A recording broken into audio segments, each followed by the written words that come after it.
Podcast है कि बैठे बैठे पौधों में कष्ट हो जाए। पूरे बुंदेलखंड को हंसाने वाले आशीष उपाध्याय भाई क्यों आए थे हमारे घर, तो चलिए पता करते हैं और देखते हैं इस ब्लॉग को शुरू से। मेरे चेहरे में आपको पीली पीली रोशनी दिख रही होगी और वो इसलिए क्योंकि मैं चौराहे में हूँ, चेहरा चौराहे में है। और बगल में चाय वाले भैया जो सुबह के 3 बजे दुकान खोल लेते अपनी अपनी दुकान सजा रहे हैं। चाय उसमें अभी एक बन रही है, गर्म हो रही है। और मेरे पीछे गाड़ी खड़ी है, नीचे पता है क्यों देखा, गोबर बच गया, नहीं अभी मेरे पाँव में मेहंदी लग जाती। तो दिक्कत क्या हो गई दोस्तों कि नेहा की ना, आपको पता है, नहीं पता क्या, बता देता हूँ, तबीयत थोड़ी ठीक नहीं है, उसको टाइफाइड है और थोड़ा ख़राब हो गया है वो। तो पिछले 2-3 दिन से उसकी खांसी बढ़ गई है। तो अभी 2:30-3 बजे मैं सोचा कि 2:30-3 बजे का टाइम हो रहा है, अभी इतने बजे वो दुकान खोल लेते हैं। मैं बोला कि मैं आता हूँ चौराहे में, पास में ही है चौराहा, 1-8 किलोमीटर, आता हूँ जल्दी चाय लेके आता हूँ, भैया खोल लेते हैं, अच्छी चाय बनाते हैं। तो हो सकता है चाय पियेंगी तो थोड़ा सा अच्छा लगेगा, गला गर्म होगा, आराम लगे। तो आ गया हूँ लेने, चाय लेके वापस घर जाऊँगा, मैं भी पीऊँगा।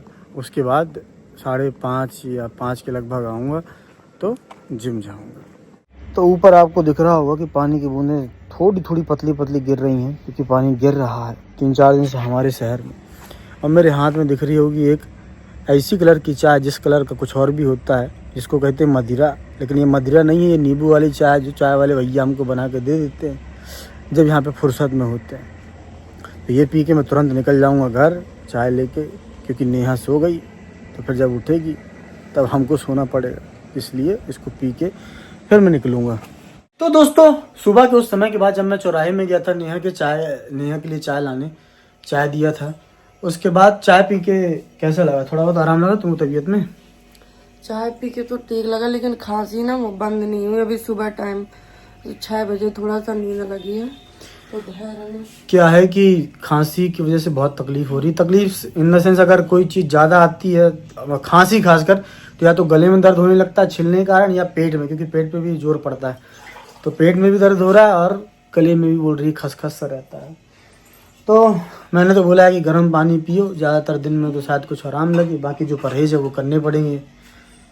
टाइफाइड वाली मैडम, बात की जाए इन मैडम की यानी कि मम्मी जी की, तो मम्मी जी बर्तन धुल रही हैं किसके, भगवान के। बाकी जो बर्तन है वो ललिता आएंगी 1-1.5 घंटे से, तो वो धुलती है। बाकी कभी कभी मम्मी और नेहा लोग भी धुल लेती हैं जैसी ज़रूरत पड़े जल्दबाजी में। और क्या है कि मैं जाने वाला हूँ गांव, मेरी नानी के यहाँ, मतलब कि 1 तारीख को। और उसके बाद मतलब 2 दिन 3 दिन जो भी वहाँ पे काम रहेगा रुकूंगा, उसके बाद आ जाऊँगा। तो मम्मी से, माता जी से बोल रहा हूँ, माता जी आपको तो नहीं चलना है? नहीं भैया। कहीं नहीं चलना है? अपनी माँ को नहीं देखना है? अरे मेरी माँ आ गई 2-3 बार अभी। तो मम्मी तो बोल रही है कि उनको नहीं जाना, क्योंकि अम्मा अभी आके गई थी, आप लोगों ने देखा ही होगा। पर 11 से ना 1 तारीख को, इसलिए मैं हर साल 2-3 साल से 11 को जाता हूँ। तो नियमानुसार मतलब बाय द रूल्स जाऊँगा ही जाऊँगा 11 को, भले ही थोड़ी कड़की चल रही है। नेहा जी ने यहाँ पे एक बर्तन में दूध उबालने रख दिया है, एक बर्तन में शायद हल्का कुनकुना रखा हुआ है, और यहाँ पे एक दूसरे बर्तन में पानी रखा हुआ है। वो गर्म हो रहा है कि हो चुका है? हो रहा है। दोस्तों अभी क्या है कि बारिश का मौसम है, लेकिन मैं जिम करके आया हूँ तो मुझे भी नहाना है, क्योंकि सुबह बहुत पसीना निकला था। तो नहाऊंगा, उसके बाद देखते हैं क्या होता है आज। तो दोस्तों उस दिन की चाय के बाद 2 दिन बीत चुके हैं, और इस बीच क्या क्या हुआ मैं आपको बताता और दिखाता हूँ। बीच में यह हुआ कि हमने बुंदेलखंड में जाने माने क्रिएटर हमारे भाई आशीष उपाध्याय का पॉडकास्ट लिया, और वो जिस दिन हमारे घर में आए थे उस दिन क्या हुआ देखिए। तो आज हमारे छोटे से आशियाने में आए थे हमारे भाई आशीष उपाध्याय।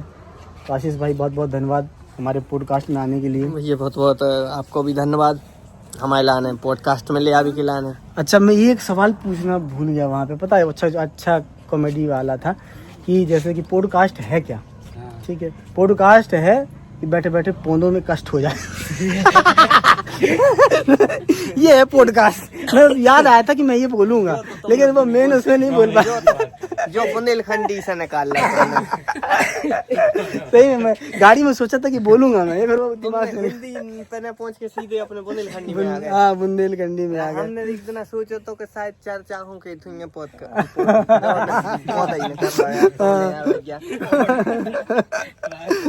तो नहीं, लेकिन एक्चुअली में ये है 2-2 घंटे जब बैठे रहो एक जगह पे तो वो तो सही कह रहे हैं आप, बिल्कुल साथ की बात है, बिल्कुल सुनने पड़ जाते हैं। खैर तो बहुत मजा आया आशीष भाई आपके साथ चर्चा करके। तो दोस्तों ये पॉडकास्ट बहुत जल्दी हमारे चैनल अनसोशल विक्रम पे आएगा, आप उस पर देखिएगा। और आशीष भाई को अभी हम लेके जाएंगे। कहाँ जाना आशीष भाई, क्या दिक्कत हो रही है अभी? यहाँ अरे पे यार पसुरिया दर्द कर रही है, दिल का दर्द यहाँ तक आ गया है? नहीं दिल को नहीं है, वो तो पसुरिया को है बगल में। अच्छा पसुरिया का, चलो पसुरिया दिल का तो दर्द। भगवान ने बहुत अच्छा दवा भी है बहुत। तो साथ में आशीष भाई के छोटे भाई बिट्टू भी हैं यहाँ पे, और बाकी हमारी टीम है।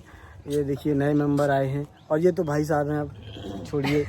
अभी फिर से ये पिताजी बनने वाले हैं, जो कि बता चुका हूँ कि नहीं बताया? मैं बता चुका, ये फिर से पिताजी बनने वाले हैं। अभी 1 साल पहले पिताजी बने, और अभी मोड़ी हुई है 1 साल की, और 2 महीने से दोबारा प्रोसेस चालू हो चुकी है। नहीं कर्मठ और मेहनत। सही बात है। ऐसे ही लोगों की जरूरत है अपने देश के लाने। हाँ, ताकि मेहनत जरूरी है, ताकि चीन को जनसंख्या में पीछे कर सके जल्द से जल्द। कछू में तो पीछे हो कौन। और क्या, तो उसमें प्रदीप भाई की छोटी सी आहुति, मतलब सहयोग, आहुति नहीं सहयोग, मतलब अपनी आहुति सुकून चैन की। क्या कि एक ही में तो दिक्कत हो जाती संभालने पालने और सब चीज़ों में, रात तो वही। ठीक है दोस्तों, तो अब यहाँ से निकलेंगे। कहाँ जाना है भाई? दिखाने इस चीज को। हाँ दिखा भी जा रहा है, अस्पताल को नाम नहीं ले रहे, नहीं तो उनको प्रमोशन हो जाए, इसीलिए मैंने बोल दिया यहाँ दर्द हो रहा है, नहीं तो होता तो बोल देता मैं भी। चलो दोस्तों तो जाते हैं। आशीष भाई का एक दुख है, क्या है कि इनकी कार का थोड़ा बहुत हो गया था कुछ माइनर एक्सीडेंट, तो वो पड़ी है एजेंसी में, और इनका चेहरा थोड़ा सा उदास है, और हमें हैरान कर रहा है भाई ये। अरे अरे हैरान काहे की, वो तो हमने पूरा फायदा ले लो तुम। अभी हम कैसे अपने व्यू ला रहे हैं।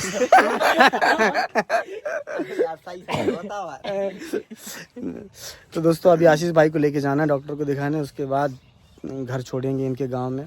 गांव का नाम नहीं बताऊं क्योंकि ये बार बार आप बोल रहे हैं गांव का नाम बता के बहुत बड़ी गलती करती, बहुत प्रॉब्लम होती है। हम तो अब सीख ले लिए, हम नहीं बताएंगे, वैसे भी हमसे मिलने वाले बहुत कम हैं, हमारे घर वाले खुद नहीं मिलते हमसे। तो चलिए आज चले। तो आशीष भाई की पॉडकास्ट के बाद आज ये है दूसरा दिन, यानी कि 11 का दिन, और आज हमारे घर में क्या हो रहा है थोड़ा सा देख लीजिए। ये देखिए हमारे घर में ये तैयारियां की हुई हैं, गुब्बारे फुलाए हुए हैं, लगाए हुए हैं दीवारों में, और अभी हम पूछते हैं धैर भैया से, धैर भैया ये गुब्बारे क्यों लगाए हैं हमारे घर में? क्योंकि कान्हा जी का बर्थडे है। कान्हा जी का बर्थडे है? खाटू श्याम जी का? दोनों जन एक ही हैं? आता वैसे तो एक ही हैं दोनों जन। तो आज 11 से, और 11 के दिन तो खाटू श्याम में बहुत भीड़ पड़ती है, तो शायद इसीलिए उनका जन्मदिन माना जाता होगा। आज के दिन खाटू श्याम जी की स्थापना हुई थी। तो नेहा जी कुछ बता रही हैं, क्या बता रही हैं आप? आज के दिन खाटू श्याम जी की स्थापना हुई थी, इसलिए उनको बर्थडे मनाया जाता है, उनकी स्थापना। अच्छा, तो सुना आपने, नेहा जी ने ऐसा कुछ बताया। आप हमें कमेंट में बताइए अगर उन्होंने गलत बताया हो या फिर सही बताया हो, जो भी है ठीक है। इधर पे हैं ये कारीगर जिन्होंने ये कारीगरी की है, क्योंकि ये खाटू श्याम जी की बहुत बड़ी भक्त हो चुकी हैं, और वो तो थोड़ा दूर पड़ जाता है, नहीं तो ये हर 11 को पहुंच जाती वहीं पे। अरे थोड़ी बंद करिए, फू जब से हो गया गुब्बारा कान में फू कर रही हैं। दोस्तों आज के इस व्लॉग में हम मिले आशीष उपाध्याय भाई से, जिनका मैंने पॉडकास्ट रिकॉर्ड किया। उसके पहले नेहा के लिए मैं चौराहे जाके चाय लेके आया, और फिर उसी दिन खाटू श्याम बाबा का जन्मदिन हमने घर में मनाया। तो ये थी आज की कहानी। अब मिलेंगे अगली नई कहानी में, नए व्लॉग में, कुछ नई मजेदार बातों के साथ। तब तक के लिए बहुत बहुत धन्यवाद।